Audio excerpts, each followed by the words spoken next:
Hello guys and welcome po ulit sa Automathink. So for today's video, ang pag-uusapan po natin ay subtracting fractions. Nung previous video po natin, we had adding fractions. So yung subtracting fractions is somewhat similar po sa adding of a fraction. So now let's dive into our example.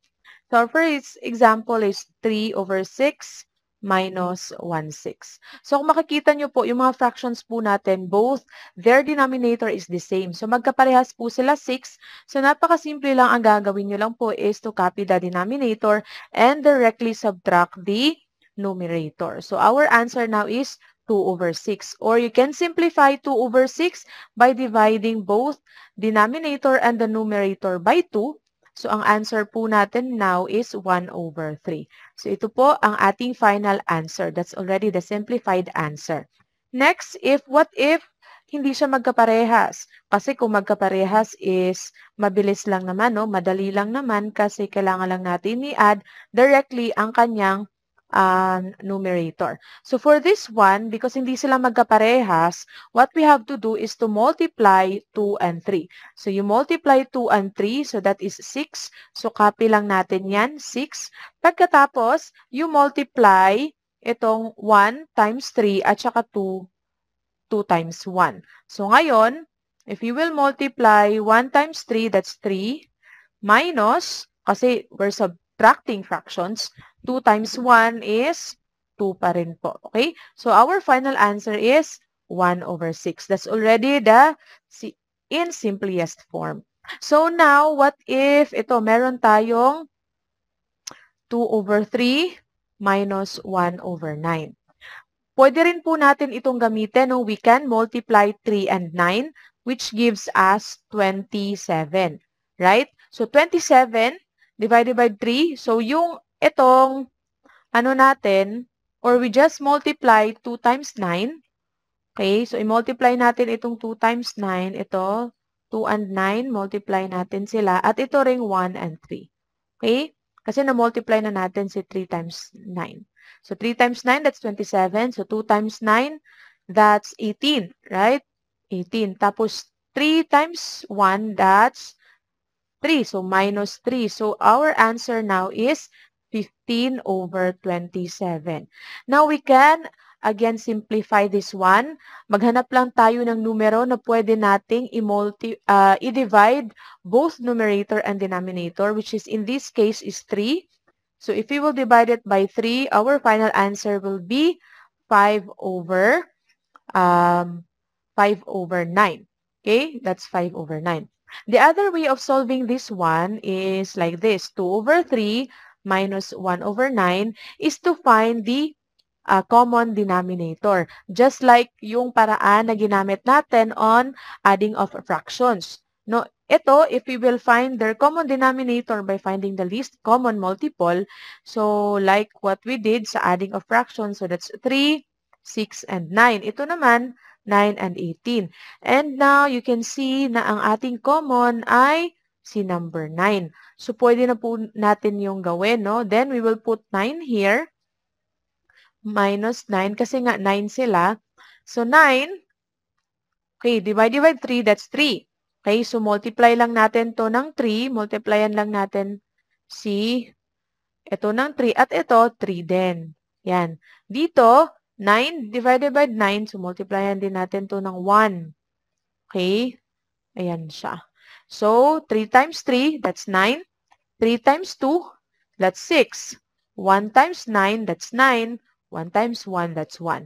So, magkaparehas na po ang kanilang denominator. So, we can directly rewrite our denominator. 6 minus 1, that is now equal to 5 over 9. So, as you can see, parehas po ang ibibigay nilang answer, whichever sa dalawa ang gusto nyong gamitin to subtract the fractions. Okay? The next one, how about mixed fractions? Sa mixed fraction naman po, let's have 8 and 4/5 minus 4 and 1/5. So, kung makikita nyo, yung denominator po ng ating fraction is the same. Pero meron po tayong whole number, po 8 and 4. So kung ang denominator po niya is same lang, you can subtract them directly. So 8, ito po munang whole number, 8 minus 4. So 8 minus 4 is 4. So isulat natin. Okay, 4. Tapos, ito kasi magkaparehas na po sila ng denominator. So, copy lang din po natin si 5. Tapos, 4 minus 1. So, our answer now is 4 and 3/5. So, ganun lang po. Napakadali lang talaga if same lang po yung ating denominator. What if hindi sila magkaparehas? What if po ito po ang ating given? 6 and 2 over 7 minus 3 and 5 over 7. So the first thing that you have to do is to rewrite them. We will write them separately. Minus, take note, minus po yan. So you have to put a parenthesis. Okay? Parenthesis po dapat. Ayan siya. Then, take note po na ang 2 over 7 minus 5 over 7 will give us a negative answer. Di po ba? Magiging negative 3 over 7. Kasi 2 over 7 minus 5 over 7, it will give us negative 3 over 7. So, para po hindi po magiging negative yung answer natin, what we will do is we will rewrite 6 as 5 plus 1. Ganun, 5 plus 1 plus 2 over 7. Okay, minus, again, 3 plus 5 over 7.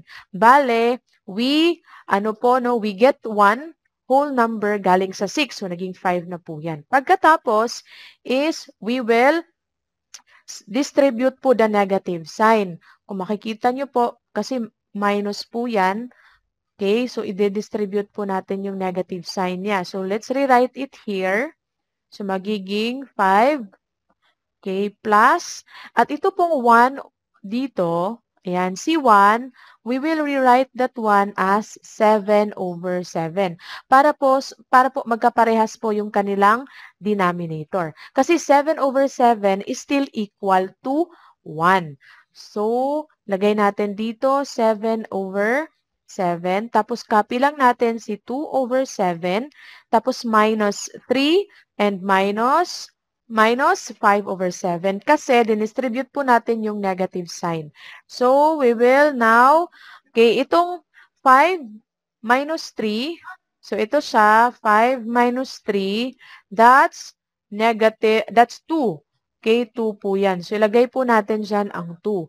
Pagkatapos, we will add, ito po, no, we will add 2 over 7 and 7 over 7. So, pag i-add po natin yan, magiging 9 over 7. Ito po. So, plus 9 over 7 and minus 5 over 7. So, as you can see, mas malaki na si 9 kaysa ni 5. So, if we will subtract them, magiging 4 over 7 siya. So, our answer now is 2 and plus, that's, okay, 9 minus 5, that's 4 over 7. Ang ating final answer po is now 2 and 4 over 7. So, sana po ay meron kayong natutunan and see you po on my next video.